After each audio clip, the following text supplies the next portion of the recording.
हे राम मेरी रक्षा करो, हे राम मेरी रक्षा करो।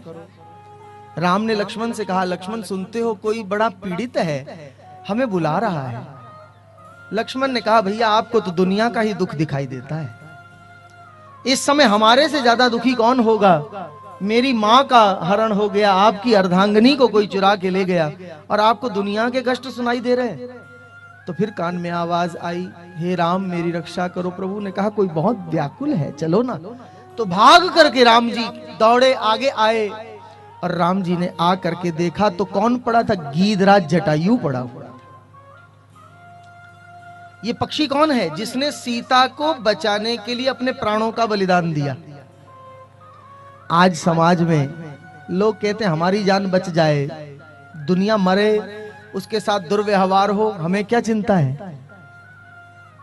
आप विचार कीजिए, आज बड़े बड़े शहरों में जहां 24 घंटे रोड चलती है, ऐसे शहरों में एक कन्या का बलात्कार कर दिया जाता है, क्या वहां पर कोई रोकने वाला नहीं होता? क्या वहां पर कोई साहस करने वाला नहीं होता जो ऐसे दुष्कार्यों को रोक सके? आज अगर किसी व्यक्ति के सामने ऐसा पाप हो रहा हो तो वो उसको समझाएगा, भैया तुम किसी की बेटी बहू को क्यों उठा के ले जा रहे हो, समझाएगा कि नहीं? और समझाने पर नहीं माने तो हाथ पैर भी जोड़ेगा। लेकिन अगर सामने वाला व्यक्ति बंदूक निकाल के यहां पर दिमाग पर रख दे, सिर पर रख दे, तब क्या करेगा व्यक्ति? अपनी जान बचाएगा। ये कलयुगी मनुष्य है जो कहता है मेरी जान बच जाए। और त्रेता का वो पक्षी था, मनुष्य नहीं था, पक्षी था, उसका नाम था जटायु। और वो जटायु पक्षी ने कहा, जान जाए तो जाए, पर सीता को मैं तुझे ले जाने नहीं दूंगा। जब रावण सीता को चुरा के ले जा रहा था, हजारों लोग वहां पर थे।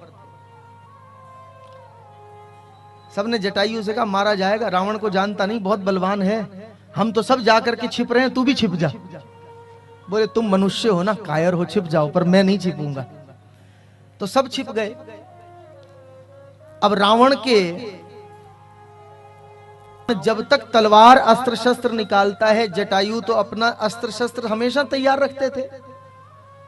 एक पक्षी का शस्त्र क्या है, उसकी चोंच है कि नहीं? तो चोंच से प्रहार किया रावण के ऊपर। जब तक वो तलवारें निकालता तो रावण की आंखों में जाके चोंच मारी, रावण गिर पड़ा, मूर्छित हो गया रावण। और जब रावण मूर्छित हुआ तो सब लोग निकल करके आ गए बाहर। कमाल कर दी जटायु, तूने कमाल कर दी, हम तो जानते थे कि तू आज ऐसा बल दिखाएगा। लेकिन जब रावण थोड़ा सचेत होता नजर आया, फिर सारे भाग के छुप गए। अब रावण ने अपने हाथ में तलवार ली, जटायु के पंख काट दिए, रक्त से शरीर भरा पड़ा था, जटायु धरती पर पड़ा था। रावण सीता को लेके चला गया। अब जो लोग छिपे थे, इन्होंने रावण से कहा, बस क्या मिला,